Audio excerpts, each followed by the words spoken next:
Tonight is the 20th of September 2010, and this is the 62nd time we are speaking on the Majjhima Nikaya Suttas. Tonight we come to Sutta 148, Chachakka Sutta, the 6 sets of 6. This sutta to me is very important. Might even be the most important sutta in the whole of the Majjhima Nikaya.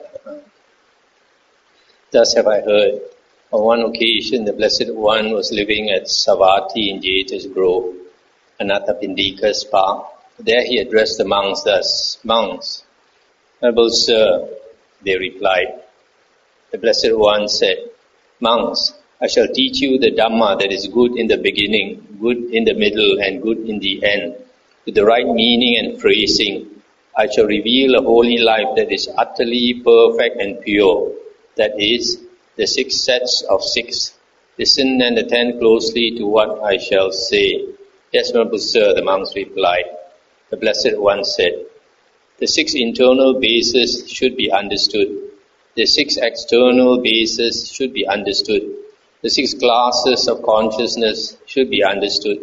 The 6 classes of contact should be understood. The 6 classes of feeling should be understood. The 6 classes of craving should be understood." Stop here for a moment. You can see the few suttas we have discussed earlier and the following few suttas are all connected with this 6 sense bases. Salayatana. There is a sutta where it is mentioned that Arahants become liberated through contemplating a few very important topics. One of them is the 5 aggregates of attachment. Another one is the 6 sense bases. Another one is the dependent origination. Another one is the 4 elements of the body, 4 great elements. So this 6 sense basis is a very important topic. So that's why the last 2 suttas we have been discussing the 6 sets of this 6 sense basis. The 6 internal bases should be understood. So it was said. And with reference to what was this said? There are the eye base, the ear base, the nose base, the tongue base, the body base, and the mind base. So it was with reference to this that it was said, the 6 internal bases should be understood. This is the first set of 6. The 6 external bases should be understood. So it was said. With reference to what was this said? There are the form base, the sound base, the odor base, the flavor base, the tangible base, and the mind object base.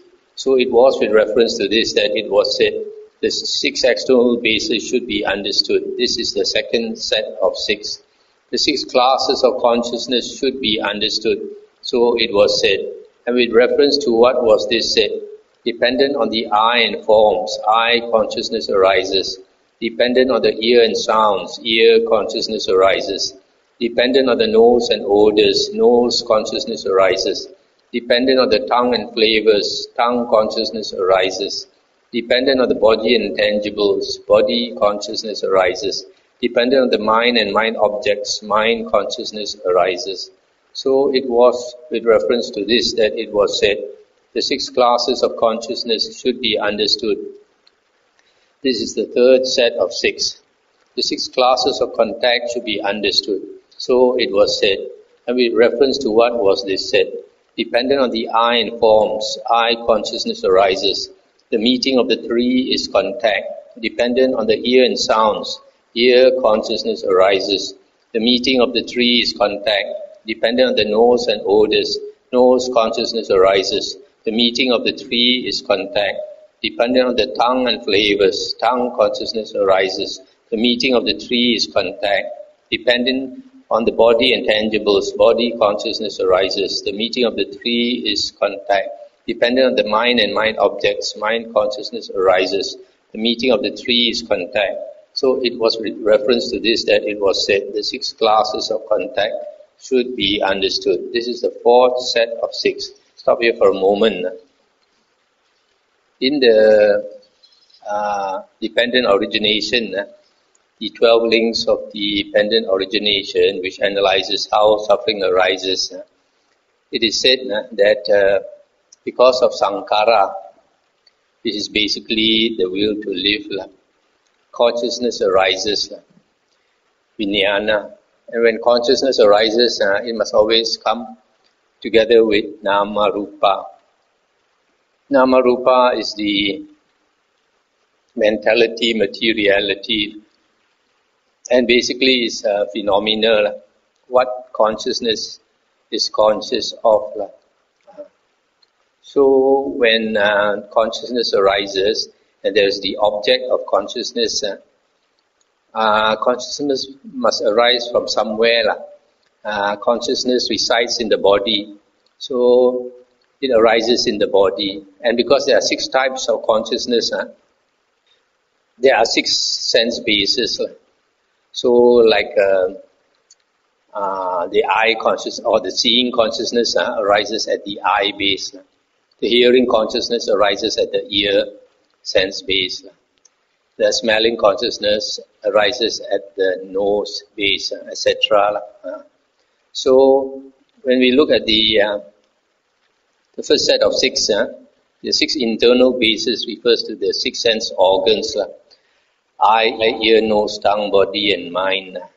And the 6 external bases are the external sense objects corresponding to these 6 internal bases. The object of eye is form, the object of ear is sound, object of nose is odor, etc. And then the 6 classes of consciousness is mentioned here. They arise actually one by one, you see.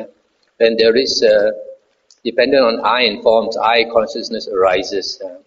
So for eye consciousness to arise, a form must come before the eye. Then only, and the eye is a good eye, then only this eye consciousness arises. I mean by a good eye is a working eye, not a blind eye. And when there is a sound, then ear consciousness arises at the ear base. Similarly, when there is odor, then nose consciousness arises at the nose base, etc.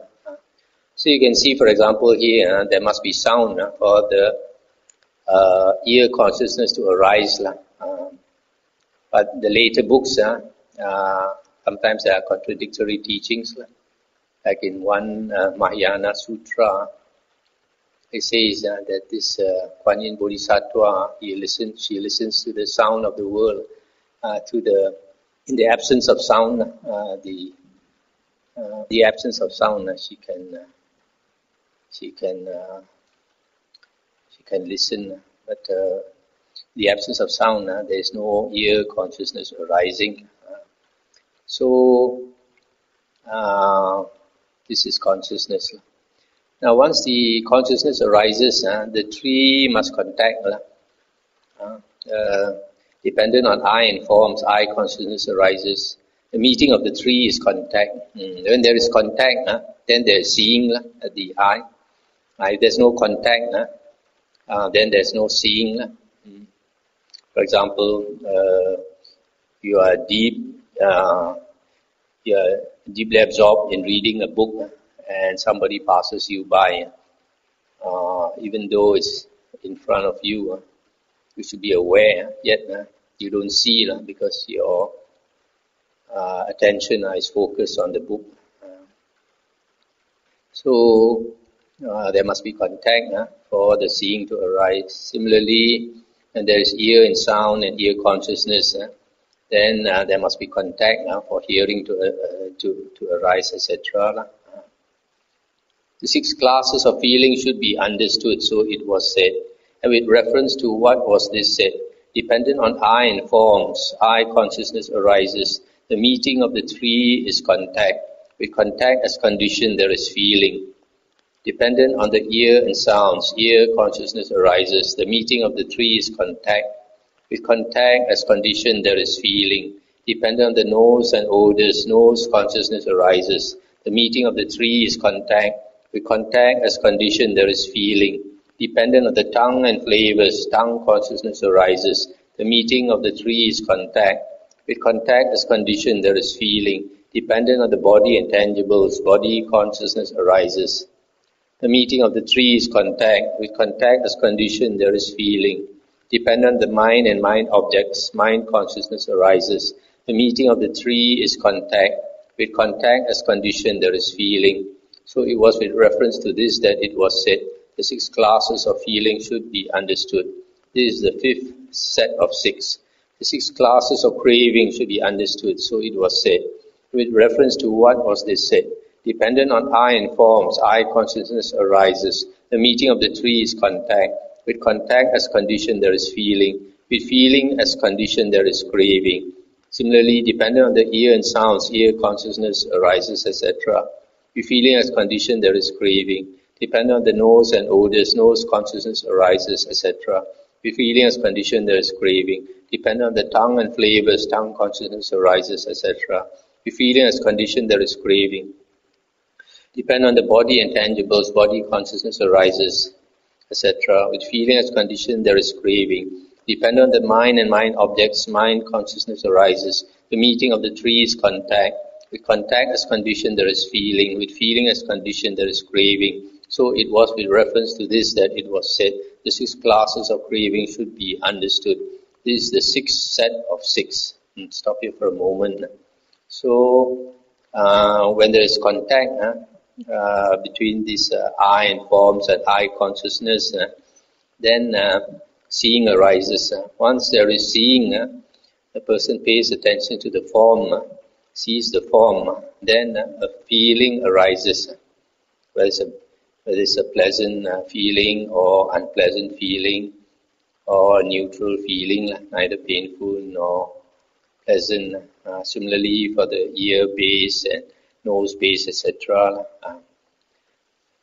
Now when the feeling arises is a pleasant feeling, then craving arises. For example, the eye base, this eye consciousness arises and there is contact, then there is seeing, and once there is seeing, there is feeling. If the feeling happens to be a pleasant feeling, then there is craving for it, craving for the object, the form. Similarly, when ear consciousness arises and there is contact, then a feeling arises. Then if it's a pleasant feeling, then there is craving to hear more of the beautiful sound. Similarly, to craving for smells, craving for taste, craving for touch, and craving for thoughts. So, these 6 classes of craving. Now we come to this important part, demonstration of not self. If anyone says the I is self, that is not attainable. The rise and fall of the I are discerned, and since its rise and fall are discerned, it would follow myself rises and falls. That is why it is not attainable for anyone to say the I is self. Thus the I is not self. If anyone says forms are self, in the same way, that is not attainable. The rise and fall of forms are discerned, are seen. Thus the I is not self, forms are not self. If anyone says I consciousness is self, that is not attainable. The rise and fall of I consciousness are discerned. And since, etc., that is why it is not attainable for anyone to say I consciousness is self. Thus the I is not self, forms are not self, I consciousness is not self. If anyone says I contact is self, that is not attainable. The rise and fall of eye contact are discerned, etc. That is why it is not attainable for anyone to say, eye contact is self. Thus the eye is not self, forms are not self, eye consciousness is not self, eye contact is not self. If anyone says feeling is self, that is not attainable. The rise and fall of feeling are discerned, etc. That is why it is not attainable for anyone to say feeling is self. Thus the I is not self, forms are not self, I consciousness is not self, I contact is not self, feeling is not self. If anyone says craving is self, that is not attainable. The rise and fall of craving are discerned, etc. That is why it is not attainable for anyone to say craving is self. Thus the I is not self, forms are not self, I consciousness is not self, I contact is not self, feeling is not self, craving is not self. Stop here for a moment. So here you see, as far as the I base is concerned, all those 6 things mentioned are said to be not self, because the rise and fall of each one is seen, namely I, forms, I consciousness, I contact, feeling, craving, these 6. Now for the second base, the same thing is repeated. If anyone says the ear is self, that is not attainable. The rise and fall of the ear are discerned, and since its rise and fall are discerned, it would follow myself rises and falls. That is why it is not attainable for anyone to say the ear is self, thus the ear is not self. Similarly, if anyone says sounds are self, ear consciousness is self, ear contact is self, feeling is self, craving is self, that is not attainable, because the rise and fall of all these are discerned. That is why it is not attainable for anyone to say craving is self. As the ear is not self, sounds are not self, ear consciousness is not self, ear contact is not self, feeling is not self, craving is not self. Then we come to the third base. If anyone says the nose is self, that is not attainable. The rise and fall of the nose are discerned, and since its rise and fall are discerned, it would follow myself rises and falls. That is why it is not attainable for anyone to say the nose is self, thus the nose is not self. Similarly, if anyone says odors are self, nose consciousness is self, nose contact is self, feeling is self, craving is self, that is not attainable, because the rise and fall of all these are discerned or seen. That is why it is not attainable for anyone to say all these are self. Thus the nose is not self, odors are not self, nose consciousness is not self, nose contact is not self, feeling is not self, craving is not self. Now we come to the tongue. If anyone says the tongue is self, that is not attainable. The rise and fall of the tongue are discerned, and since its rise and fall are discerned, it would follow myself rises and falls. That is why it is not attainable for anyone to say the tongue is self, thus the tongue is not self. If anyone says flavors are self, tongue consciousness is self, tongue contact is self, feeling is self, craving is self, that is not attainable, because the rise and fall of all these are discerned or seen. Thus the tongue is not self, flavors are not self, tongue consciousness is not self, tongue contact is not self, feeling is not self, craving is not self. Now we come to the body. If anyone says the body is self, that is not attainable. The rise and fall of the body are discerned, and since its rise and fall are discerned, it would follow myself rises and falls. That is why it is not attainable for anyone to say the body is self. Thus the body is not self. If anyone says tangibles are self, body consciousness is self, body contact is self, feeling is self, craving is self, that is not attainable, because the rise and fall of all these are discerned or seen. Thus the body is not self, tangibles are not self, body consciousness is not self, body contact is not self, feeling is not self, craving is not self. If anyone says the mind is self, that is not attainable. The rise and fall of the mind are discerned, and since its rise and fall are discerned, it would follow myself rises and falls. That is why it is not attainable for anyone to say the mind is self, thus the mind is not self. If anyone says mind objects are self, mind consciousness is self, mind contact is self, feeling is self, craving is self, that is not attainable, because the rise and fall of all these are discerned. Thus the mind is not self, mind objects are not self, mind consciousness is not self, mind contact is not self, feeling is not self, craving is not self. Stop for a moment. So here you see the whole 6 sense basis, the Buddha says, All these are concerned with the six sense basis is not self. The six sense basis are not self. The six sense objects are not self. The six consciousness are not self. The contexts are not self. The feelings that arise are not self. The craving that arise are not self. So this covers practically everything in the world, because there's a sutta where the Buddha says all are in the six sense basis. Everything in the world is in consciousness, and because everything in the world is in consciousness, so it is in the six sense basis. You consider, for example, the body. The body is already covered here by the fifth sense base. The mind is also covered by the sixth sense base. Objects are also covered. Objects are objects, sound, smell, taste, everything. So the mental as well as the physical aspect of everything in the world is covered here. And basically, the Buddha is saying that you cannot find any self in the world. So here, you look carefully, it says the argument why he says there is no self. He says, the rise and fall of each one are discerned. And since the rise and fall are discerned, it would follow myself rises and falls. So because it says myself rises and falls, that is not acceptable. That's why he says this self. There is no self in everything in the world. This here, the rise and fall is another way of saying the I is impermanent. You see in other suttas, like the last night we read, the Buddha asked, is the I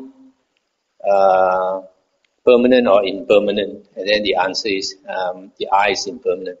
Is what is impermanent suffering or happiness? Suffering, Venerable Sir. Is what is impermanent suffering and subject to change, fit to be regarded as this is mine, this I am, this is myself? And then it says no, Venerable Sir. So in that sutta, it's talking about the term impermanent. Here, instead of saying impermanent, it says the rise and fall, basically the same thing. So what is this rise and fall? Another way of saying rise and fall is origination and cessation. Something is born. You can also say birth and death.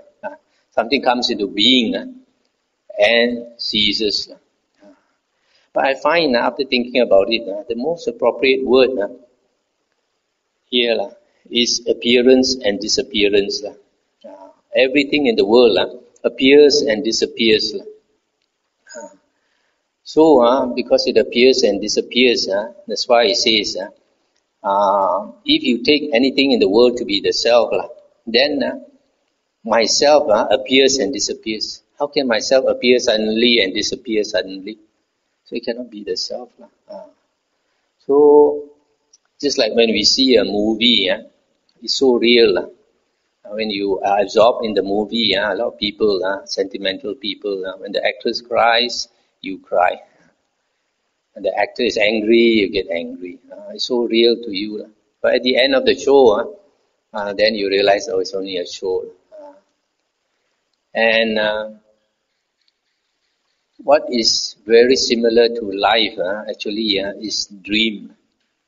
When we are dreaming, it seems so real to us, and you can see yourself in the dream just like now.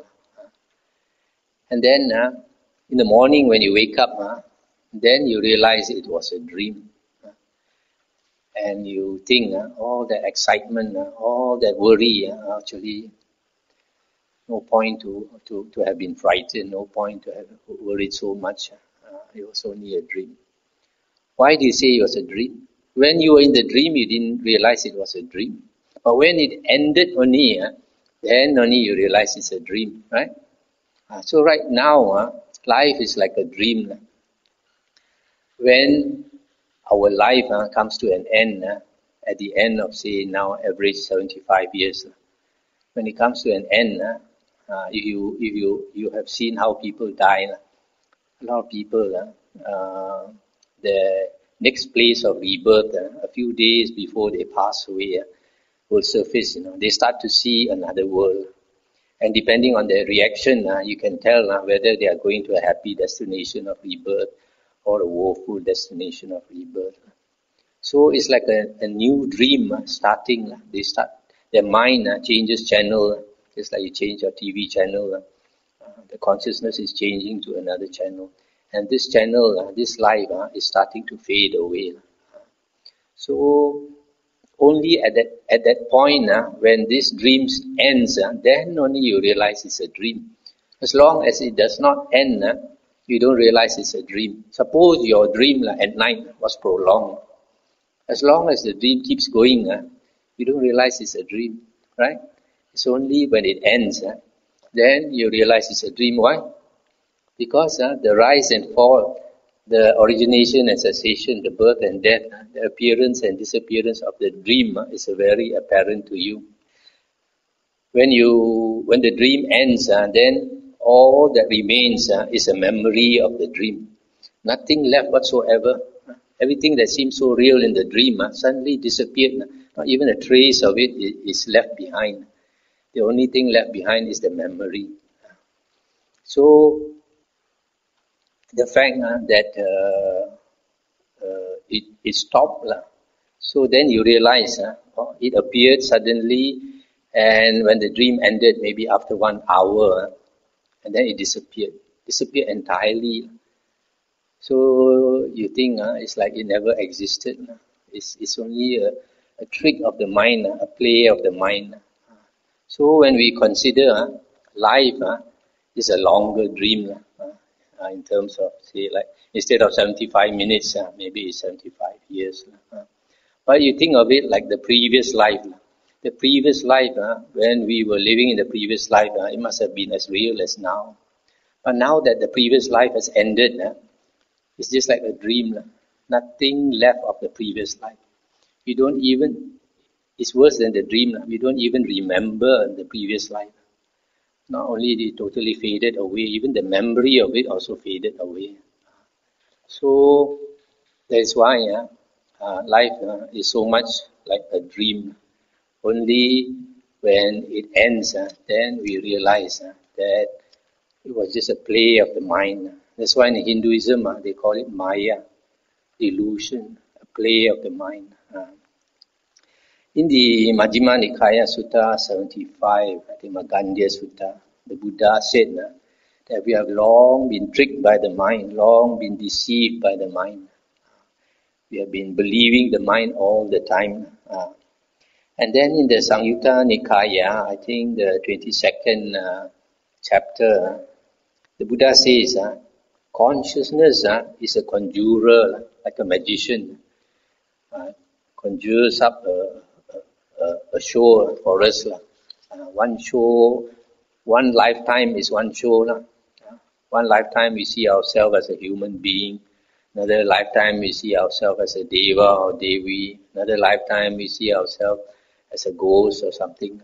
So that's why consciousness creates this show of life. That's why the Buddha says that consciousness is a conjurer.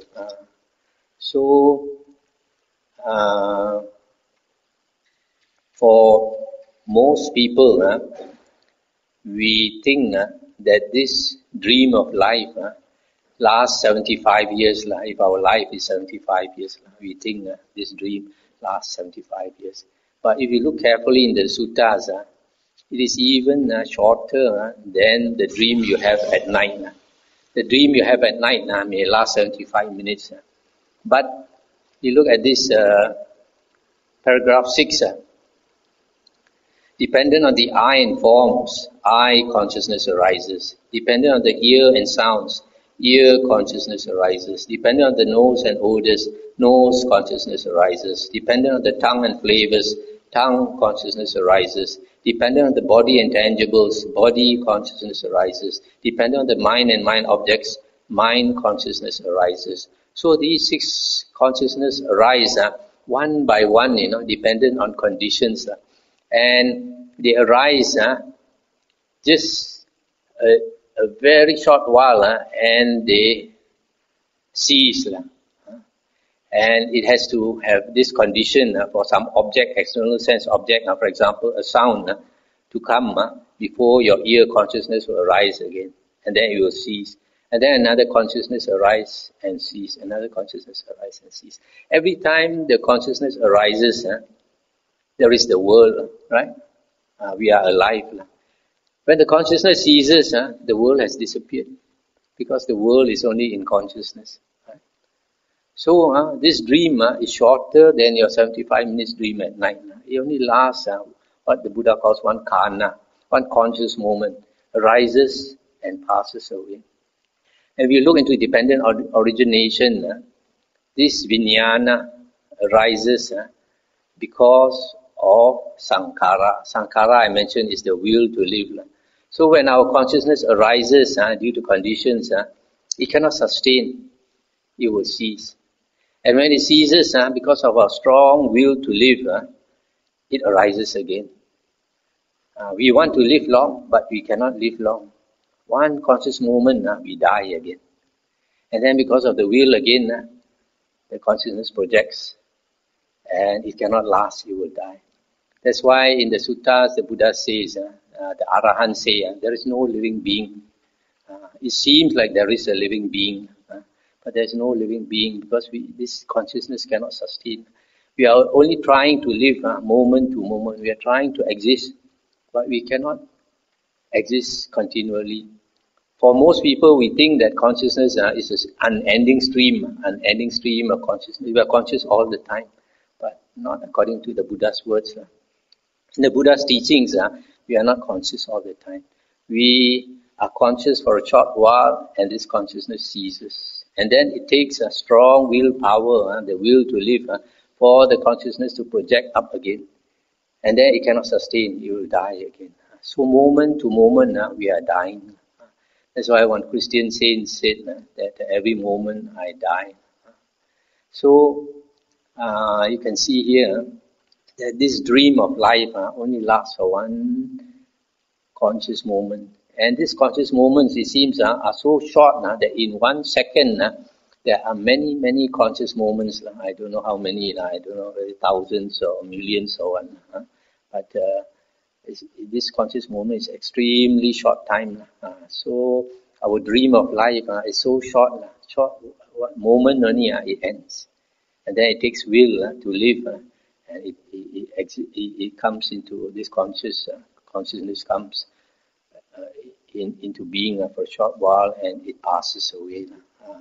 So because this rise and fall is there of consciousness, the Buddha says there is no self. If there is a self, it must exist all the time, because the definition of self, atta, is something that exists permanently. Because if it exists permanently, you can identify this is me. But if it just arises for a short while and disappears, where did that self go? That's why this sutta is so important. Makes us see everything in the world, because it appears and disappears, that actually nothing we can say is I or mine. So this appearance and disappearance, because it's so fast, our mind is deluded into thinking that it's a continuous stream. Just like last time, those neon lights, you have one bulb.